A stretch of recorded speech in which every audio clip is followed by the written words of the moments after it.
कहते हैं कि सच बोलना और सच मुंह पे मारना दोनों अलग बातें हैं और हम में से अक्सर लोग इस बात को नहीं पहचानते, इस बात को नहीं समझते और अगर उन्हें इस चीज़ का पता भी हो तब भी वो इस बात का एहसास नहीं करते कि सच बोलना क्या होता है। अक्सर लोग कहते हैं कि हम तो बहुत ही स्ट्रेट फॉरवर्ड हैं, जो भी बात हो हम तो मुंह पे कह देते हैं बगैर ये सोचे कि उसका असर सामने वाले पे क्या होगा या वो सामने वाला इस बात को लेके कितनी देर सोचता रहेगा या फिर कितनी देर परेशान होता रहेगा। तो चलें आएँ आज मैं आपको सच बोलना और सच मुंह पे मारने का जो फ़र्क है वो समझाती हूँ कि बाज़ दफ़ा जो चीज़ सच है आपको पता है ये चीज़ सच है और इसी तरह ही है, लेकिन जब आप उसको बयान करते हैं तो आपको चाहिए कि आप अपने अल्फाज का चुनाव ऐसे करें कि सामने वाले को उतनी तकलीफ़ नहीं हो, उसको ये भी पता चल जाए कि सच ये है लेकिन उसको उतनी तकलीफ़ नहीं होनी चाहिए। कहते हैं ना कि आपके अल्फाज का जो चुनाव है वो अच्छा होना चाहिए। अपने बचपन में बुखार के बायस वो क़ुव्वत समाअत यानी सुनने की सलाहियत से महरूम हो गया था। जब वो छोटा था तो एक दिन वो स्कूल से वापस आया और एक लिफाफा अपनी वालिदा को दिया कि उस्ताद ने दिया है कि अपनी माँ को दे देना। एडिसन की वालिदा ने खोल कर पढ़ा और उनकी आंखों में आंसू आ गए। फिर उन्होंने बाआवाज़ बुलंद ख़त पढ़ा, तुम्हारा बेटा एक जीनियस है, ये स्कूल इसके लिए बहुत छोटा है और यहाँ इतने अच्छे उस्ताद नहीं हैं कि इसे पढ़ा सकें, सो आप इसे खुद ही पढ़ाएं। और फिर उसके बाद एडिसन को पढ़ाने की ज़िम्मेदारी उसकी वालिदा ने ले ली और यूं वक्त गुज़रता गया और कई सालों बाद एडिसन एक साइंसदान के तौर पर मशहूर हो गया था और उसकी वालिदा वफ़ात पा चुकी थी। तो वो अपने ख़ानदान के पुराने कागज़ात में कुछ ढूंढ रहा था कि उसे वही ख़त नज़र आया जो कि बचपन में उसने अपनी वालिदा को स्कूल की तरफ से ला कर दिया था। उसने ख़त को खोला तो उस ख़त में लिखा हुआ था कि आपका बेटा इंतहाई कुन ज़हन और ज़हनी तौर पर नाकारा है, हम उसे अब मज़ीद स्कूल में नहीं रख सकते। ख़त की असल इबारत पढ़कर एडिसन की आंखों में आंसू आ गए और उसी दिन एडिसन ने अपनी डायरी में लिखा कि एडिसन एक ज़हनी तौर पर नाकारा बच्चा था पर एक अजीम माँ ने उसे सदी का सबसे बड़ा साइंसदान बना दिया और एडिसन ने उस वाक़ये से गहरा असर लिया।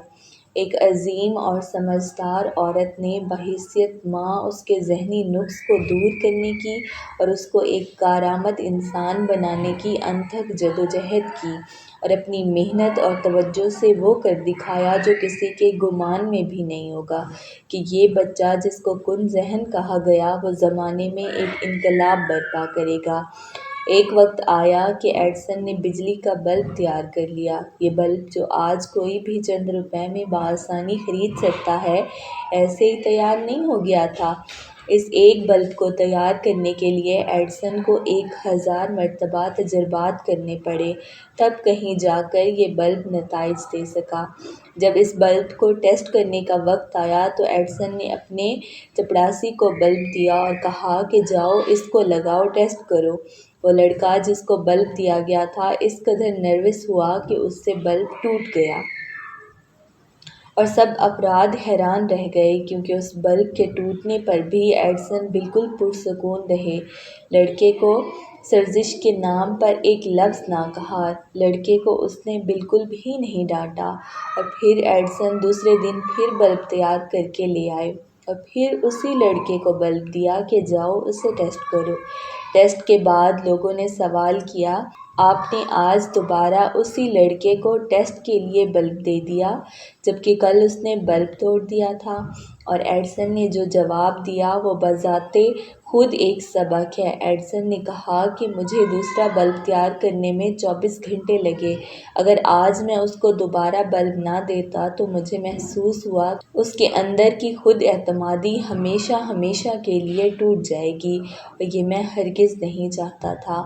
अल्लाह ताला ने हर इंसान को दुनिया में किसी न किसी मकसद के तहत ही भेजा है। हर इंसान में कोई ना कोई खूबी लाज़मन होती है। नासमझ, ऐब دیکھتے ہیں، جبکہ جو قدر شناس ہوتا ہے وہ صرف اس انسان میں اچھائیاں تلاش کرتا ہے۔ اگر ایڈسن کی والدہ اس کو اسکول کے خط کی اصل عبارت بتا دیتی تو کیا اس کی خود اعتمادی سلامت رہتی؟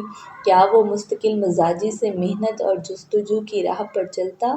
یقیناً نہیں، لیکن ان کی والدہ نے ان کی ہمت بندھائی، یقین دلایا کہ تم زندگی میں بہت کچھ کر سکتے ہو۔ ایڈسن نے اس بات کا احساس کیا اور حوصلہ افزائی کا جواب حوصلہ افزائی سے اس طرح دیا کہ جس لڑکے سے بلب ٹوٹا اسی کو دوبارہ بلب ٹیسٹ ہونے کے لیے دیا۔ ہمارے معاشرے میں ایسے کئی افراد ہوں گے جن کو کن ذہن کہا جا سکتا ہے، لیکن ان کی ہمت بندھائی جائے، ان کی حوصلہ افزائی کی جائے، ان کی خوبیوں کو دیکھا جائے تو یقین مانیے کہ پاکستان میں بھی آپ کو جگہ جگہ ایڈسن اور آئنسٹائن بآسانی مل سکیں گے۔ لوگوں کو عزت دیجیے، ان کو حوصلہ دیجیے، ان کی دل جوئی کیجیے، ان میں سے آگے بڑھنے کی جستجو پیدا کیجیے، ایک دوسرے کی مدد کریں اور ایک دوسرے کے لیے آسانیاں پیدا کریں۔ تو امید کرتی ہوں کہ آپ کو یہ واقعہ پسند آیا ہوگا۔ اگر ایسا ہی ہو تو آپ نے میرے چینل کو لازمی طور پہ سبسکرائب کر لینا ہے، اور اگر آپ کو یہ ویڈیو اچھی لگی ہو تو آپ نے کمنٹس کر کے ضرور بتانا ہے کہ آپ کو یہ ویڈیو کیسی لگی۔ تو انشاءاللہ پھر ملیں گے ایک نئی سٹوری کے ساتھ، ایک نئی کہانی کے ساتھ، ایک نئے ٹاپک کے ساتھ، ایک بہت اچھے واقعے کے ساتھ۔ تب تک آپ لوگوں نے اپنا بہت زیادہ خیال رکھنا ہے۔ فی امان اللہ، اللہ حافظ۔